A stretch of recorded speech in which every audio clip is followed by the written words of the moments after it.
آپ نے حضرت عثمان رضی اللہ تعالیٰ عنہ کا ادب رسول اللہ صلی اللہ علیہ وسلم نے فرمایا، حضرت عثمان کو قریش کی طرف جنگ حدیبیہ میں صلح کے واسطے بھیجا تو قریش نے حضرت عثمان رضی اللہ تعالیٰ عنہ کو طواف کرنے کی اجازت نہ دی، اجازت دے دی، لیکن آپ رضی اللہ تعالیٰ عنہ نے طواف کرنے سے انکار کر دیا۔ دیکھیں، جب ہمارے پیغمبر حضرت محمد صلی اللہ علیہ وسلم یعنی کہ جنگ حدیبیہ سے پہلے عمرے کے لیے گئے، حج کے لیے گئے، تو کافروں نے حج کرنے نہ دیا۔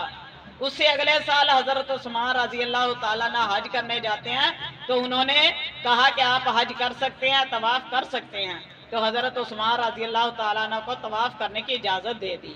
لیکن آپ رضی اللہ تعالیٰ عنہ نے طواف کرنے سے انکار کر دیا اور اپنے پروردگار کے حکم سے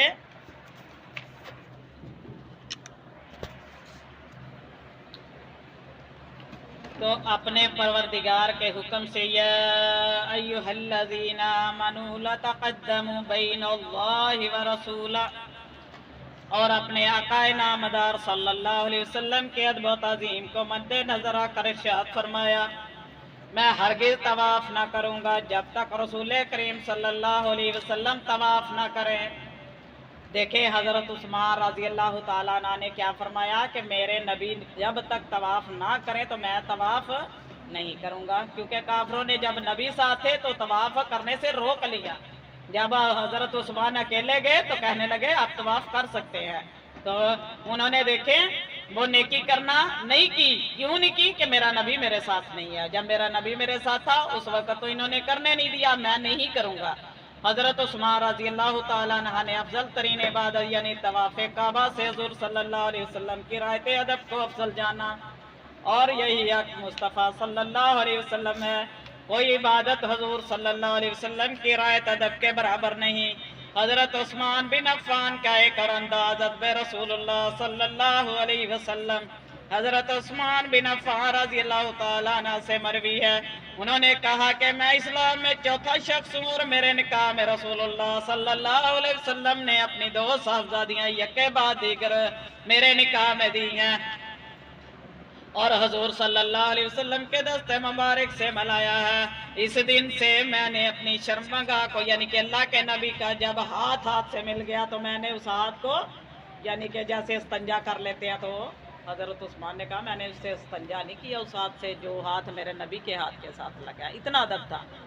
آگے حضرت علی مرتضیٰ رضی اللہ تعالیٰ عنہ کا ادب رسول اللہ صلی اللہ علیہ وسلم، برا بن حازب رضی اللہ تعالیٰ عنہ سے مروی ہے کہ حضرت علی رضی اللہ تعالیٰ عنہ نے جب وہ صلح نامہ لکھ کر رسول کریم صلی اللہ علیہ وسلم کے اور کفار کے درمیان حدیبیہ کے دن ٹھہرا تھا،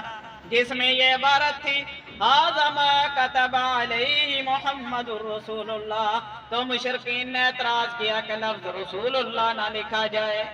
اگر رسالت مسلم ہوتی تو پھر لڑائی کیا ہوتی ہے۔ اس پر رسول اللہ صلی اللہ علیہ وسلم نے فرمایا، حضرت علی رضی اللہ تعالیٰ عنہ سے ارشاد فرمایا کہ اس لفظ کو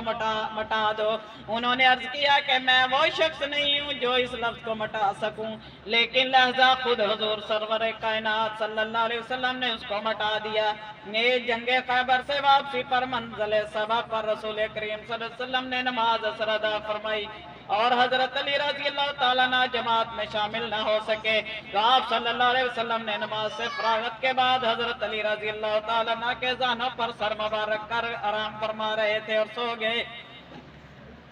سیدنا علی رضی اللہ تعالیٰ عنہ دیکھ رہے تھے کہ عصر کا وقت جا رہا ہے، مگر آپ پاس ادب سے کہ اگر میں اپنی زانوں کو ہلاؤں گا تو حضور صلی اللہ علیہ وسلم کے آرام میں خلل ہوگا۔ ایسا ادب اور حضور صلی اللہ علیہ وسلم کے آرام کے خیال کی وجہ سے زانوں نہ ہلایا اور نماز عصر کا وقت جاتا رہا، مگر جب حضور صلی اللہ علیہ وسلم خود بیدار ہوئے تو حضرت علی کرم اللہ وجہہ نے نماز فوت ہو جانے کا حال عرض کیا۔ حضور صلی اللہ علیہ وسلم نے دعا فرمائی، یا الہی عالمین اگر علی تیری اطاعت میں یمن تا رسول فقد آت اللہ، میں تھا تو میں پھر آفتاب کو طلوع کر دے، بس اسی وقت ڈوبا ہوا آفتاب دوبارہ طلوع ہو جاتا ہے۔ اور حضرت علی رضی اللہ تعالیٰ عنہ نے نہایت تسکین کے ساتھ نماز عصر ادا کی، پھر آفتاب حسب معمول غروب ہو گیا۔ دیکھیں یہ بھی ایک بہت بڑا معجزہ ہے اور سمجھنے کی بات ہے۔ دیکھیں حضرت علی کی نماز جا رہی ہے تو اللہ کے پاک پیغمبر نے اللہ سے دعا کی کہ اللہ دوبارہ سورج کو نکال اور عصر کا ٹائم واپس لے آ تاکہ میرا علی جو ہے نماز ادا کر سکے۔ تو اسی وقت میرے رب نے سورج کو نکال دیا اور طلوع آفتاب کر دیا اور پھر حضرت علی نے نماز ادا کی۔ کتنا دیکھیں اتنی اطاعت تھی، اتنی فرما برداری تھی۔ اس حدیث کو طحاوی نے مشکل الاثار میں دو طریق سے روایت کیا ہے۔ ایک روایت میں اسماء بنت عمیس سے، دوسری فاطمہ بنت حسین سے۔ قاضی ایاز نے الشفاء امام سیوطی سے اور الدار المنتشرہ فی الحدیث المشتہرہ اور حافظ ابن سید الناس نے اور بشری لبیب میں، اور اس حدیث کے دونوں طریقے شاہ ولی اللہ محدث دہلوی نے سن 144 ہجری میں مدینہ منورہ میں اپنے استاد شیخ ابو طاہر سے مسلسل فاطمہ بنت حسین تک اور اسماء بنت عمیس تک میں لکھے ہیں، اور لکھا ہے کہ جمہور کے نزدیک یہ حدیث صحیح ہے۔ حضرت امیر معاویہ رضی اللہ تعالی عنہ کا ادب، حضرت امیر معاویہ رضی اللہ تعالی عنہ کے پاس ایک جناب رسول اللہ صلی اللہ علیہ وسلم کے موئے مبارک اور تراشا ناخن محفوظ تھے، یعنی کہ اللہ کے پاک پیغمبر کے ناخن جو تراشے ہوئے اتارے ہوئے تھے وہ موجود تھے،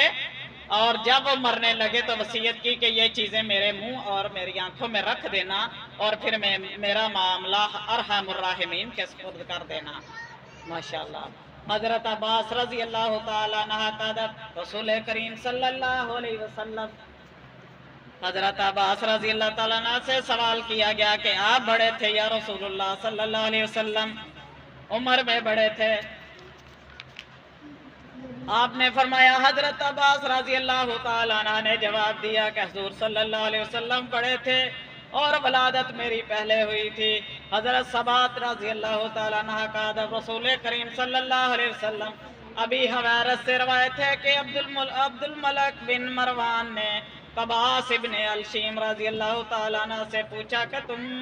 اکبر ہو یا رسول اللہ صلی اللہ علیہ وسلم اکبر تھے؟ انہوں نے جواب دیا، رسول اللہ صلی اللہ علیہ وسلم مجھ سے بڑے تھے اور میں عمر میں ان سے زیادہ ہوں، اس لیے رسول اللہ صلی اللہ علیہ وسلم کی ولادت شریف عام الفیل، اور مجھے یاد پڑتا کہ میری والدہ صاحبہ اس ہاتھی کی لید کے پاس مجھے لے کر کھڑی تھی۔ نیز حضرت عثمان رضی اللہ تعالیٰ عنہ نے بھی قباس رضی اللہ تعالیٰ عنہ سے اسی قسم کا سوال کیا اور انہوں نے ان کو یہ بھی جواب دیا کہ حضور صلی اللہ علیہ وسلم اکبر تھے اور میری ولادت بیشتر تھی۔